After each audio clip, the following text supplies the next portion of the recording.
loaded into map number 1 of our first semifinal. And spawning in the top right side of Old Country, we have the Red Terran team featuring MMA from Team Acer and Crank from Team Axiom. And MMA calling the opposing Team Terran Mech God, as they are the Frenchies. 2 Koreans versus 2 Frenchies. In the bottom left, we have Lilbo teaming up with Marine Lord. Both Millennium players, both representing France.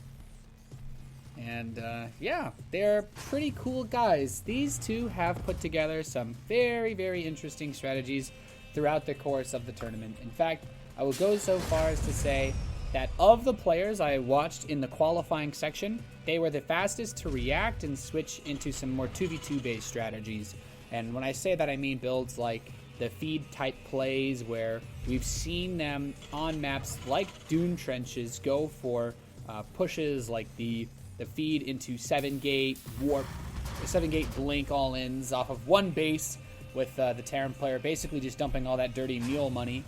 It's kind of like esports money into the Protoss player. And MMA and Crank actually just kind of beast moded through their group.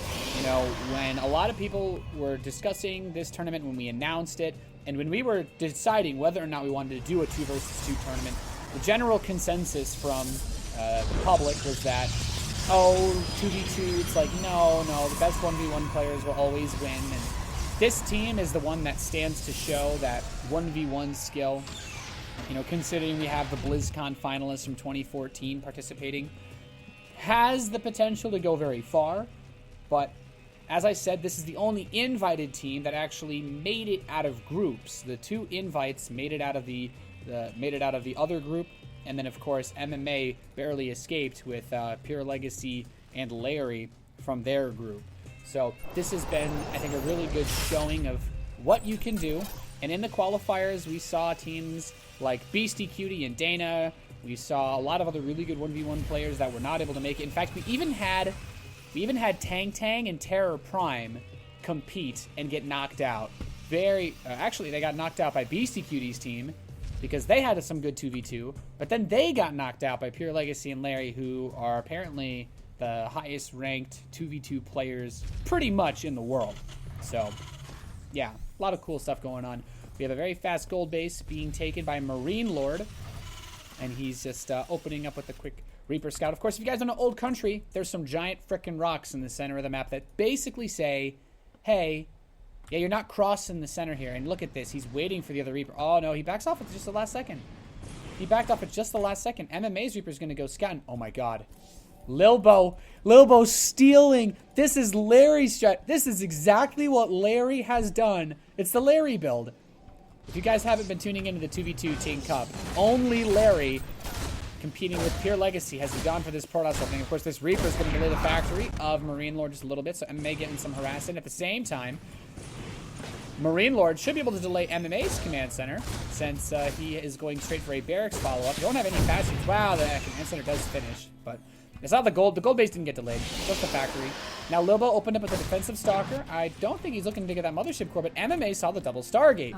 And like I said, guys, if you haven't been tuning in, I think this is just an example of really taking advantage of the strategies, because one thing that seemed to be incredibly popular, incredibly useful in all the 2v2 games that we've seen thus far has been, well, the use of Phoenix from Protoss players. Protoss players especially have had a tremendous amount of success utilizing Phoenix to deny early harass, to deny drops, but also to supplement and support drops made by teammates in the later stages of the game. So Lilbo is not even going to get Warp Gate. If he's going to play Larry style, he's not going Warp Gate. He's just going to mass up a lot of Phoenix. Now Crank, his response to this is to get a faster fleet beacon. What Crank wants to do with this is get range so that his Phoenix can outgun the other ones by either getting the first shot off or being able to maintain a reasonable distance away to actually kite the opposing units.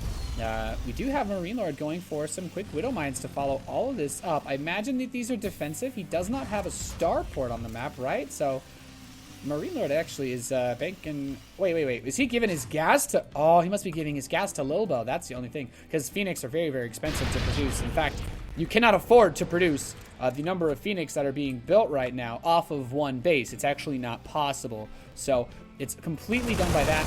And let's see. We have Phoenix moving around towards this main base of MMA. Missile turrets in production. He's going to just pick up all of MMA's Marines. And we get to see that a heavy Phoenix count for Lilbo already giving him a very interesting position to put on some serious pressure as he dances around. Now 2 more Phoenix are going to show up to reinforce, but if Crank wants to take a fight, the Phoenix count is dead even, actually. So with a little bit of damage from Lilbo, maybe he can take the fight, but now the next 2 show up, and Crank is just going to have to fight. He backs up to the Photon Overcharge, so he's okay for now.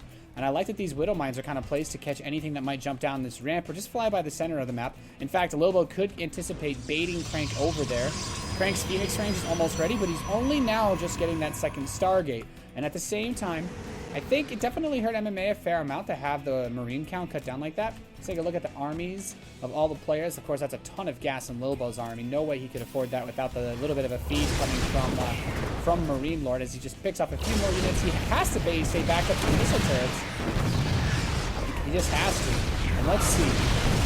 I think over time, you know, Crank getting the second Stargate and having Phoenix range already definitely gives him a boost. Of course, we can see no Warp Gate from Lilbo as you don't really need it at this point. He's just going to mass up so many Phoenix that he'll be able to handle anything. Now Lilbo starts up the Fleet Beacon, and he's still just building Phoenix. Now that he has 2 bases, he can afford to consistently produce 2 Phoenix at a time. He could probably ask for another loaner of gas from Marine Lord if he really needs to get anything else. But Marine Lord, he's got a nice bit of gas incoming. He's actually going to go into Mech out of this. So we're going to see Mech Air Toss. Now, I will say this, guys, to be totally fair, Mech Air Toss has been a composition of choice, but Larry in Pure Legacy, the guys that have basically been kind of going for these types of strategies throughout the 2v2 Team Cup, they favored the Mech Air Toss a bit more versus Terran Zerg compositions. So we've seen actually them go for Bio versus Terran Protoss. So this means we're getting a little bit of a different setup. It's not too different, but we're not getting quite that 100% Pure Legacy Larry type setup. And we're seeing a little bit of a twist on it from Marine Lord and Lilbo, who I'm sure must have been practicing this to some extent because this is a very interesting level strategy. Actually, these 2 Widow Mines did manage to pick off 2 Phoenix Extremes from that splash damage, so not bad at all. As it definitely hurts a little bit. We can see the total units lost. Yeah, 4 Phoenix lost. And actually, not a single Phoenix has been lost by Lilbo yet. I was almost about to call Lilbo Larry. I kind of wanted to call Lilbo Larry. We see some scans. I guess MMA wants to know what's going on here. He's like, yeah, you're still just building Phoenix. And this is where we get to see, you know, it's like, MMA, are you going to try to just power through this with mass bio and just kind of hope to be able to use your superior 1v1 skills to take a lead? The tricky part here is that Marine Lord has more income because he's got 2 gold bases, and MMA with just 1 gold base. Like, let's just look at the income tab. MMA is cruising a little bit further ahead. I guess he has more active mules at the moment, but look at this. Marine Lord has a disgusting amount of income. He gets actually over 2,000. Lilbo gets into a nice spot where he can camp the opposing Stargate right outside of Photon Overcharge range. Like, this is pretty sweet. He's actually going to come over here and maybe even just chase down all these Phoenix in the midst of that Photon Overcharge. He's not super concerned because he's got 18 Phoenix compared to 7. How is Craig ever going to catch up in Phoenix production if both teams pretty much 100% consistently go for this? And now MMA's Marines all get Graviton Beam. He's like, yes, I have enough lifts. He spent a lot of time at the gym to be able to make that many pickups that quickly. Now, +1 attack is even going to finish for Lilbo soon, too, so his Phoenix will just be superior in every possible manner. Could have grabbed that Marine of MMA, but let's see. Crank wants to take the gold base in the top position. You have more Phoenix crossing the map. Lilbo actually has more Phoenix than there are Marines. So, in theory, if he could queue it up, he could actually pick up every single one. And that's what he's going to try to do. He's just going to come over here and grab every single one of MMA's Marines, kill all of them, and he's still barely lost any Phoenix. He's lost 4 Phoenix this game, and he just killed like 20 Marines. MMA's like, yeah, I've got Marauders. Not particularly useful in this situation. At the same time, behind all of this, that mech army is just building up bigger and bigger for Marine Lord. And in fact, there's not really much that can fight against it. If Crank can't beat the Air Force of Lilbo, and he's killed all the ground units of MMA, I actually think that Marine Lord can just push right now. Like, he doesn't really have a lot as far as tanks go, but his Hellions alone could kill every single worker on the map at this given moment. Like, I actually don't see how he's supposed to kill all these Hellions when all these Marauders and Marines, well, forget the Marines. The Marauders could all be picked up by the Graviton Beam. This is a very, very precarious position for the Axiom Acer team, and Lobo Marine Lord are kind of showing the power of the strategies that we've gotten out of Legacy Larry. He's just going to move right up with these Hellions. The Phoenix begin to trade massive amounts of blows here by this Nexus. The Hellions willing to fight against the Mass Marauders. I'd like to see him pull the Hellions back. Okay, the tanks are sieging. So Widow Might being brought down for MMA. If he could get these on the Phoenix, maybe it would help. But all of Cranks are gone. And Lilbo's just going to overwhelm everything here. GG is called. And we are going to have a map #1 victory for Lilbo and Marine Lord, really showcasing the power of 2v2.